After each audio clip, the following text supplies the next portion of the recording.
KELY News, sponsored by Sahara Motors. The Kawasaki KX450 is built out of the box with everything you need to dominate the track. Check it out today at Sahara Motors and let the good times roll. Look for a hot week ahead with highs in the 90s. Today's high should be 93.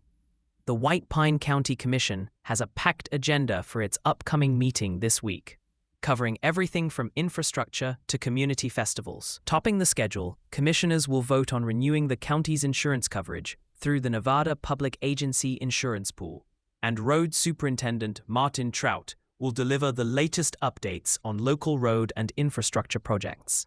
In personnel matters, the board is set to recognize payroll specialist Terry Martinez and social services director Desiree Barnson for their additional service to the county. They will also consider appointing Lloyd Eugene Phillips Jr. to a vacant seat on the Airport Advisory Board, and are looking to advertise an opening for a new building inspector.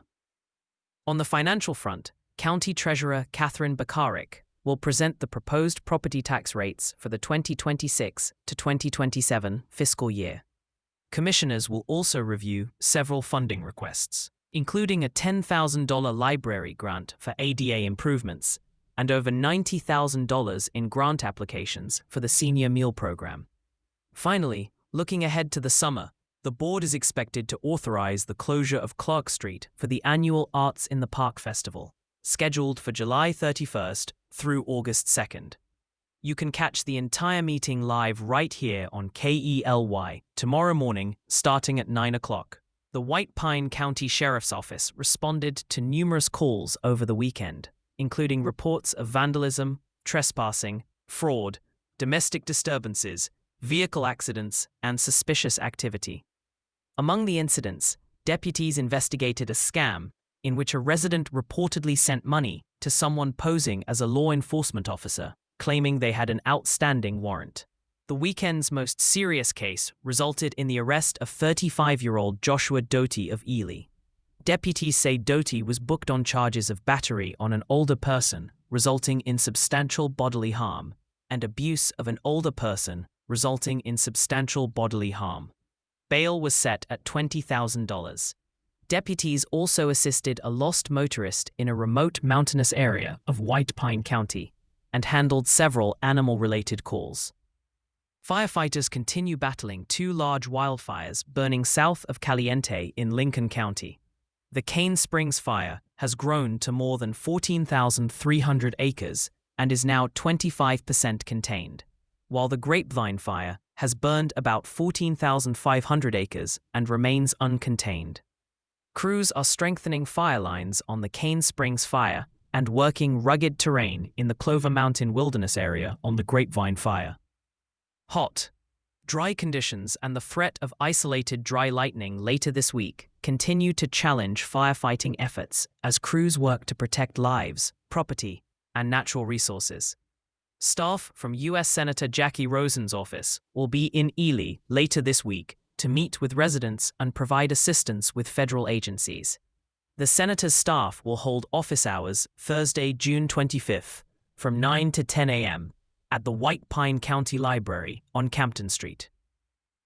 While Senator Rosen will not attend, staff members will be available for one-on-one consultations regarding issues involving federal agencies and government services. Residents will also have an opportunity to share concerns and opinions on federal matters for follow-up by the Senator's office. Nevada Secretary of State Cisco Aguilar is pushing back against a reported Department of Homeland Security proposal that would require states to turn over voter information and make major changes to election procedures.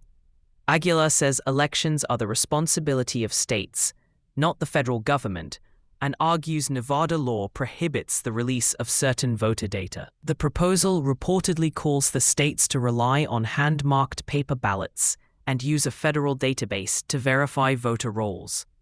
Aguilar says Nevada will continue to defend its authority over elections, adding that federal election security funding at stake amounts to about $140,000, far less than the cost of implementing the proposed changes. A state inspection report released to Nevada lawmakers has raised concerns about child safety and welfare at several children's care facilities across southern Nevada.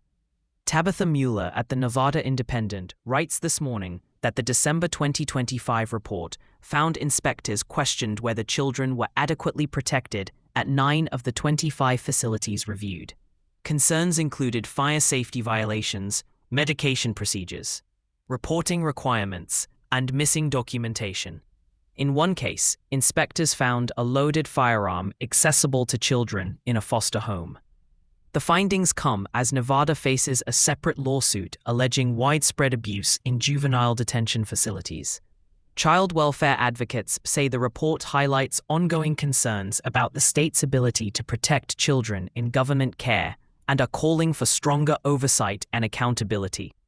Vegas Golden Knights owner Bill Foley is taking steps to bring the NBA to Las Vegas.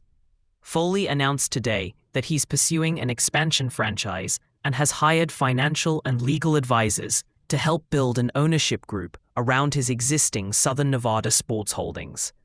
Foley says Las Vegas has proven itself as a major sports market and points to the success of the Golden Knights, who captured the Stanley Cup in 2023. The proposed NBA franchise would utilize T-Mobile Arena and include a dedicated practice and player health campus.